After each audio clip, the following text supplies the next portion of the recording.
So I've made my opinion on BookTok pretty clear at this point. It seems very bland and shallow and uninteresting, at least on the surface, but that opinion hasn't really sat right with me. So I've been spending a lot more time on BookTok checking out specific niches, especially horror. As a horror fan, I wanted to find the good recommendations, the good BookTokers talking about good horror fiction. And in doing so, I found some pretty interesting horror recommendations along the way. Some books that were recommended by one or two creators and seemed pretty interesting, and others that seemed completely pervasive. They are everywhere. And so it's spooky season, it's Halloween. I went out and I got these books and I read them and I wanted to see what the horror side of BookTok has to say about good books. Does Horror Talk have good taste? Let's talk about it. Now, of course, because this is still TikTok and maybe this is me being a bit skeptical, these books are still all YA because YA does seem to dominate BookTok, but I like YA fiction. It doesn't mean all these books are going to be bad. It's just an observation. They are all young adult books. These are the YA horror books that BookTok seems to be pretty obsessed with right now, and this is what I think of them. First of all, you will have noticed this, Hell Followed With Us by Andrew Joseph White. I've talked about this book and this author a lot. At this point, Andrew Joseph White is one of my favorite contemporary authors. I've read all three of his novels. I've talked about them a lot. This one is actually my least favorite of the three, but it is being turned into a film at some point soon by Lana Wachowski. Or is it Lily Wachowski? Oh my god, I can't remember which one. One of the Wachowskis. And I'm sure it's going to be excellent. This book deserves to be all over BookTok. I'm not going to spend any time talking about it really because I've talked about his books a lot. When I see his books pop up on my feed, I am thrilled. They are genuinely fantastic. They are brilliant queer and trans commentary. They are wonderfully unique and almost subversive kinds of horror. They have fun with the genre. Each one is particularly different. And so I definitely want to say here to anyone who has read this book because it keeps getting recommended, please read his other two, The Spirit Bares Its Teeth and Compound Fracture, because both of them are better than this in my opinion. I honestly think he gets better and better as he goes. Compound Fracture just came out, I read it immediately, and it is wonderful. So Andrew Joseph White absolutely deserves to be there. He is right now the king of queer young adult horror fiction. There is no one beating him. No one is going to take his crown anytime soon. These other three books I hadn't heard of before, although people have been recommending them to me. Especially these first two. The third one is really, really new and it's starting to get some hype. And all three of these, as I said, are young adult fiction, but they're also related to the slasher genre in some way or another. This first one pays homage to the slasher. This second one is very, very Stephen King-esque. And this third one is slasher related, but honestly more of a murder mystery story. Let's get into them. First up, we have You're Not Supposed to Die Tonight by Callan Bayron. This is a book that is very proud of the fact that it's an homage. It doesn't shy away from that fact.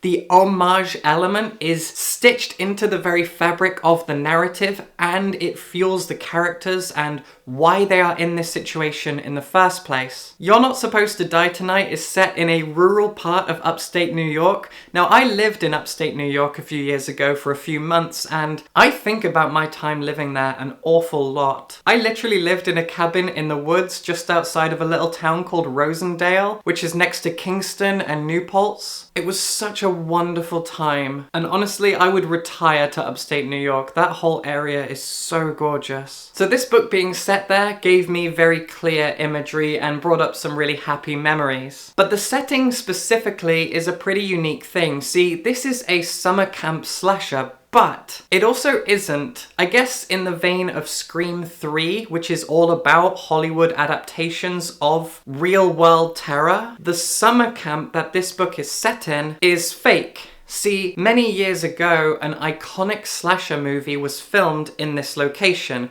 Camp Mirror Lake. And our protagonist and her friends, they are hired to act out the events of that film in the place that it was filmed, and an audience comes in and pays to be scared. They pay to take part in a recreation of that film in the very location that it was filmed. And then things start going wrong, things start going bad. Our protagonist, Charity, has been working there for a while, and she finally gets to be the final girl. She's really excited, but she also has to take charge when things start to go wrong.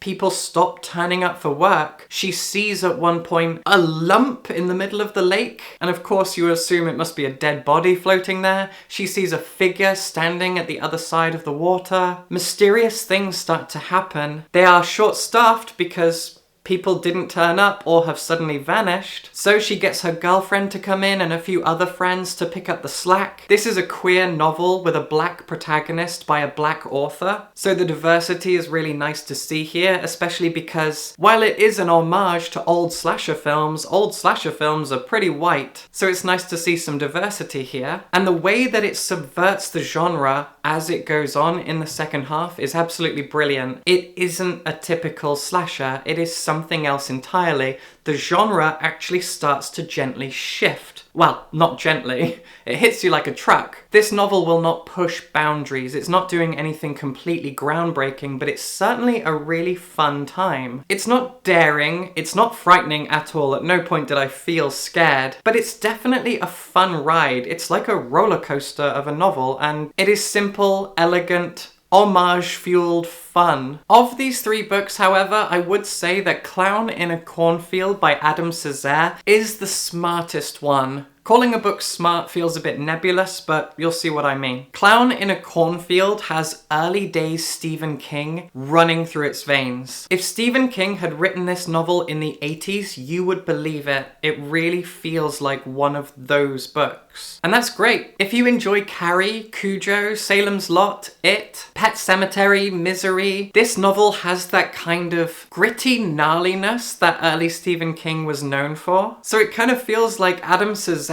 is vintage Stephen King for the 21st century, and that's really great. And like how so many of Stephen King's books are about growing up and maturation and discovering the harsh realities of the world, this book is about class struggles and generational divides in rural communities, something that I hugely relate to. And it opens with a prologue that will stick in my head forever. A group of kids whose age ranges from like 12 to 20. They're all swimming in this quarry, which immediately feels very 80s throwback, very Stephen King, very Stranger Things. They're hanging out, they're filming each other, they're uploading things to TikTok and YouTube, and the prologue ends with a kid suddenly dying. And it's really, really horrible. The death is described in detail across about a page and a half. It's beautiful description of an horrific thing. And then you jump forward a year and our protagonist is introduced. Her name is Quinn, and she and her father have just moved to this small town, a town that is surrounded by cornfields, and they've moved from Philadelphia. The fact that she's a city girl comes up a lot, and the other kids kind of look at her with judgment and a bit of jealousy because of that. And quickly Quinn makes friends with the renegade kids, the kids who are always getting into trouble, the kids who are at that quarry. The adults in this town hate these kids. They pull pranks, they upload their pranks to YouTube, they think they're hot stuff because they're bored shitless. They're doing dangerous things, they're pulling pranks, they're bored and they're lashing out, and the parents, the adults, the working people, they all hate this group of kids. Quinn is smart, she's savvy, her dad is a doctor, she's very wary of these kinds of kids, and she's grown up in a city, so she is a little bit more savvy than they are. So she's not fooled by them. She knows that these kids need to be kept at arm's length, but they are new friends, and so she goes along with them while keeping her wits about her. And the town has this kind of unofficial mascot that has come around because of graffiti and street art, and that mascot is called Friendo the Clown. And you know immediately, based on me saying that, Friendo the Clown is going to make an appearance. More than one, actually. Friendo the Clown becomes a killer. that starts terrorizing and murdering people in this town. And the deaths are very gruesome. In fact, aside from this having young adult protagonists, there's not much that makes this a YA book, honestly. And I know that having young adult protagonists is a key element to something being YA, but as I've mentioned, Stephen King books were full of young adult protagonists. Most notably, It and Carrie. So there's definitely an argument to be made that this isn't actually a young adult book, but it is a book that is enormously popular on BookTok. Again, I wasn't actually afraid at any point reading this, but it is a book that has the capacity to upset and unsettle because there is a lot of gruesome death in here. People who you don't expect to die will die, or at least face difficulties that you might not expect them to face. The book goes a lot harder than you think it's going to, and it carries that Stephen King energy that people find so addictive. And finally, we have How to Survive a Horror Movie by Scarlett Dunmore. Now, at the time of recording, this book has only just come out, and I'm already seeing a lot of excited whispers about it, so that bodes well, right? Well, I would say that this is my least favorite of these books, but that doesn't mean I didn't have fun with it. It is a really fun book. Now, despite its title, rather than being an homage to old horror movies, this book is just full of references. I actually think that Stephen King is probably mentioned on every other page of this book. Any excuse to mention the fact that Stephen King exists and is a thing, it's hilarious. Like, over and over again, the protagonist will be like, oh, I had to move my stack of Stephen King books. Oh, my roommate has got clothes all over her bed, but my bed is littered with Stephen King books. Well, you know, as Stephen King once said, you know, there was this thing in a Stephen King book. Oh, I was meant to write my essay, but I was busy reading a Stephen King book. Why do I have to read To Kill a Mockingbird for school when I could just read a Stephen King book? It goes on and on and on. Stephen King, he definitely wrote horror, and Scarlett Dunmore knows that. This is also the only book on this list that isn't American. This is a British novel, and it's set at an all-girls boarding school on an island. It's very remote, very isolated. Our protagonist is relatively new to the school. She's been there a few months, but a lot of the other girls have been there for years. And protagonist Charlie has just one friend, because these two friends bonded over their obsession with horror. Every Saturday they watch a horror movie and they call it Slasher Saturday. She really likes reading Stephen King books, I'm not sure if I've mentioned that. And there's a group of girls like the Heathers or the Ashleys, and she refers to them all as the L's because all of them have a name ending in L. Like the leader is called Rochelle, and I forget about the others now. And soon enough, Charlie and her best friend Olive start finding bodies. It happens over and over again, and it becomes pretty funny, both to us and to them. The fact that wherever they go, they're the people that find bodies. The bodies of their classmates just keep turning up. They are twisted, they are broken, they are bleeding. So there's a killer on the loose. But the fun twist here with this book is the fact that after a while, and this is given away on the blurb, Charlie starts to see the ghosts of the girls who've died. They cling on to her like in Sixth Sense, which again is referenced. They are attached to her.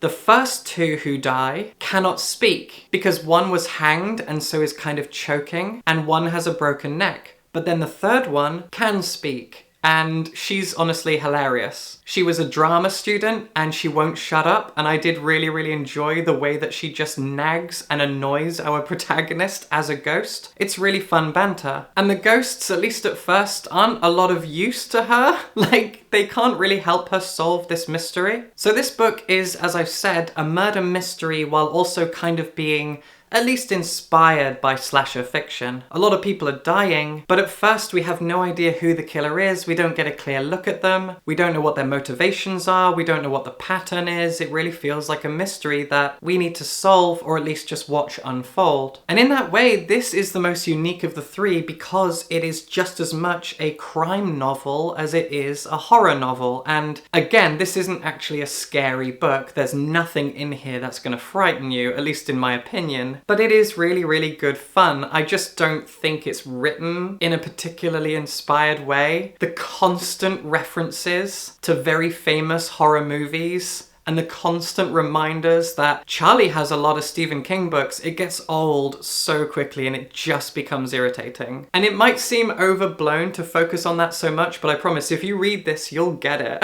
Half the book is the name Stephen King. But I still had a lot of fun with it. So BookTok has finally come through for me. All three of these books are good fun. They are all worth reading. They're not all of equal quality, but none of them are bad. These are fun young adult horror novels that are seeing plenty of attention, and I really think they're a lot of fun. Young adult fiction is really delivering in the horror department, and I'm thrilled to see that. I'm really glad these books are getting so much attention. And if I had to recommend just one of these three, I do think that Clown in a Cornfield is the smartest one. Its themes are very relevant, its characters are brilliantly well defined, and it goes so hard. And for that, it is the most gritty and dark, but also arguably most entertaining of the three, at least from a horror perspective. Good stuff. Well done, BookTok. And if you're a horror fan who doesn't read a lot of YA, give these a go. And if you're a YA fan who doesn't read a lot of horror, I'm pretty sure you can handle these. I don't want to promise because I'm a seasoned horror reader, but I can't think of a reason that anyone wouldn't. So tread lightly, I guess, just because it's horror, but I think you'll be alright. Anyway, if you enjoyed this, you can support me by following this link. I'm trying not to say it out loud in case that helps the algorithm, because my algorithm is awful right now. I feel like I've done something wrong, but I'd really appreciate your support here if you enjoyed this video, and subscribe for books.